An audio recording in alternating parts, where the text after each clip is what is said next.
Hi hello guys, welcome back to our channel BSD VP Telugu tech. ఈ video వచ్చేసరికి ముఖ్యంగా diploma students అనమాట. So ఎవరైతే ఫస్ట్ టైం ఎగ్జామ్ రాస్తున్నారో, లైక్ ఇప్పటిదాకా అసలు డిప్లొమా అంటే తెలియని వాళ్ళు, so after 10th class exams అయిపోయిన వెంటనే డిప్లొమాలోకి ఎంటర్ అయ్యి సో మీ యొక్క పబ్లిక్ ఎగ్జామ్స్ రాసే వాళ్ళకి ఈ వీడియో అయితే చాలా యూస్ఫుల్ అవుతుంది.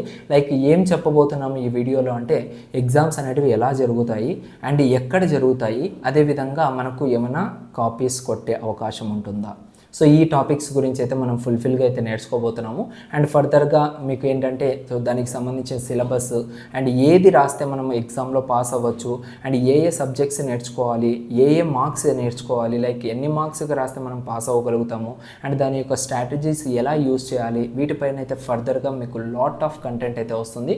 చాలామంది అడుగుతున్నారు, బ్రదర్ మీతో డైరెక్ట్గా మాట్లాడాలంటే ఎలా, కాల్ చేసి మాట్లాడాలంటే ఎలా అనేసి. సో మీరు ఏం చేయాల్సిన అవసరం లేదు. ఇక్కడ కాల్ మీ ఫర్ యాప్ అనేది మీ యొక్క మొబైల్లో ఉన్నట్లయితే మీరు డైరెక్ట్గా నాతో అయితే మాట్లాడచ్చు అనమాట. సో ఇన్ కేస్ మీ మొబైల్లో కాల్ మీ ఫర్ యాప్ లేకపోతే గూగుల్ ప్లే స్టోర్లోకి వెళ్ళి సో అందులో కాల్ మీ ఫర్ యాప్ని టైప్ చేసినట్లయితే సో యాప్ని అయితే మీరు రిజిస్టర్ చేసుకోవాలి. రిజిస్టర్ చేసుకున్న తర్వాత డైరెక్ట్గా మీరు నా నేమ్ అనేది ఎంటర్ చేయండి, బిఎస్డి తెలుగు టెక్ అనేసి కనుక టైప్ చేసినట్లయితే నా యొక్క ప్రొఫైల్ అయితే వస్తుంది. సో అక్కడ నుంచి మీరు నాతో డైరెక్ట్గా కాల్ చేసి మీరైతే మాట్లాడచ్చు అనమాట. సో ఏ విధంగా అది కాంటాక్ట్ అవ్వాలి అనేసి కింద డిస్క్రిప్షన్లో డీటెయిల్గా మీకైతే ప్రొవైడ్ చేశాను. సో స్టెప్ బై స్టెప్ అనేది అది ఒకసారి అయితే ఫాలో అయ్యి మీరు నాకు డైరెక్ట్ కాల్ చేయండి. ఏ టైంలో అయినా కూడా మీకైతే రెస్పాండ్ అయితే అవుతాను 24/7. సో వాటిని అన్నింటిని కూడా మీరైతే సో కంటిన్యూ అయితే చేసుకోవచ్చు అనమాట. ఓకేనా. సో ఇప్పుడు వచ్చేసరికి first of all so exam అనేది ఎక్కడ జరుగుతుంది అంటే మీకు ఇక్కడ 10th క్లాస్ ఎగ్జామ్స్ లాగా లేదంటే ఇంటర్మీడియట్ ఎగ్జామ్స్ లాగా సో జంబ్లింగ్ సెంటర్స్ అయితే ఉండవు. సో ఇదంతా కూడా మీకు ఒకటే చోటే, లైక్ మీరు ఎక్కడైతే చదువుకున్నారో అదే కాలేజీలోనే మీరైతే ఎగ్జామ్ అయితే రాయాల్సింది ఉంటుందన్నమాట. సో ఇది మీకు అందరికీ కూడా ఆల్రెడీ తెలిసే ఉంటుంది.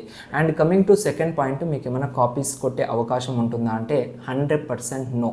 సో ఒక్కరు కూడా కాపీస్ అయితే కొట్టేదానికి అవకాశం లేదు ఇక్కడ. ఎందుకంటే మీకు చాలా అంటే చాలా స్ట్రిక్ట్గా ఎగ్జామ్స్ అయితే జరుగుతాయి. సో అలా అనేసి మీరు భయపడాల్సిన అవసరం లేదు. అండ్ ఈజీగా ఎగ్జామ్ క్వశ్చన్ పేపర్స్ అనేటివి రావడం జరుగుతుంది. సో ఈజీగా అనేది ఎందుకు అని చెప్తున్నానంటే సో మీరు కనుక యాజ్ ఇట్ ఈస్గా ఏదైతే సిలబస్ వైజ్గా మీరు కంప్లీట్ చేశారో అంటే సో ఖచ్చితంగా ఈ ఎగ్జామ్స్ అయితే మీకు ఈజీనే అవుతాయి. ఎందుకంటే నేను కూడా యాజ్ ఎ డిప్లొమా స్టూడెంట్గా మీకైతే ఈ విషయం అయితే చెప్పడం జరుగుతుంది. And coming to third one, so exams అనేవి ఏ విధంగా ఉంటాయి అంటే సో మీకు బుక్లెట్ అనేది ప్రొవైడ్ చేస్తారనమాట. ఎలాంటి అడిషనల్స్ అలా ఏమి ఉండదు. సో బుక్లెట్ మీకైతే ప్రొవైడ్ చేస్తారు. సో యాజ్ ఇట్ ఈస్గా మీకు 10th క్లాస్లో ఏ విధంగా అయితే ప్రొవైడ్ చేస్తారో సో బేస్డ్ ఆన్ దట్ మీకు ఇక్కడ కూడా బుక్లెట్స్ అనేది ప్రొవైడ్ చేస్తారు. బుక్లెట్ పేజెస్ వచ్చేసరికి 36 పేజెస్ అయితే ఉంటాయి. సో ఓవరాల్ 36 పేజెస్ని మీరైతే యూటిలైజ్ అయితే చేసుకోవచ్చు అనమాట. అండ్ స్టార్టింగ్ ఓఎంఆర్ షీట్లో మీ యొక్క డీటెయిల్స్ అన్నీ కూడా మీ ఫోటోతో సహా అయితే వస్తుంది. సో మీరు జస్ట్ సిగ్నేచర్ చేసి మీ యొక్క ఎగ్జామ్ అయితే స్టార్ట్ అయితే చేసేయచ్చు అనమాట. ఓకేనా. అండ్ ఇక్కడ మీకు question paper so part A, part B, part C విధంగా అయితే రావచ్చు. అండ్ లేదంటే పార్ట్ ఏ, పార్ట్ బి అనేది ఉంటుంది. సో ఫర్దర్గా మీకు ఆ క్వశ్చన్ పేపర్స్ని కూడా ఎక్స్ప్లెయిన్ చేస్తాను. సో ఏ విధంగా ఉంటుంది ఏమనేసి. ఓకేనా.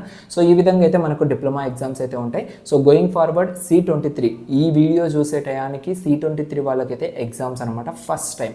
సో ఇదైతే మీకు అందరికి కూడా సో యూజ్ అయితే చేసుకోవచ్చు C23 వాళ్ళకైతే మెయిన్గా. సో మీకేంటంటే సబ్జెక్ట్ వైజ్గా, బ్రాంచ్ వైజ్గా ఏ సబ్జెక్ట్లో ఏమేమి నేర్చుకోవాలి, ఏ చాప్టర్స్ నేర్చుకుంటే మనము ఈజీగా పాస్ అవ్వచ్చు అనే దానిపైన ఫర్దర్గా మీకు వీడియోస్ అయితే వస్తాయి. ఖచ్చితంగా దానిలో మిస్ అవ్వకుండా సో మీరు కనుక చూసారు అంటే 100% మీరైతే క్వాలిఫై అవ్వచ్చు అండ్ లైక్ ఎగ్జామ్స్లో అయితే పాస్ అయితే అవ్వచ్చు అనమాట. ఓకేనా. సో గోయింగ్ ఫార్వర్డ్ మీకైతే అమేజింగ్ వీడియోస్ వస్తాయి. So never miss it guys. Thank you to all. Thanks for watching this video. This is BSD signing off.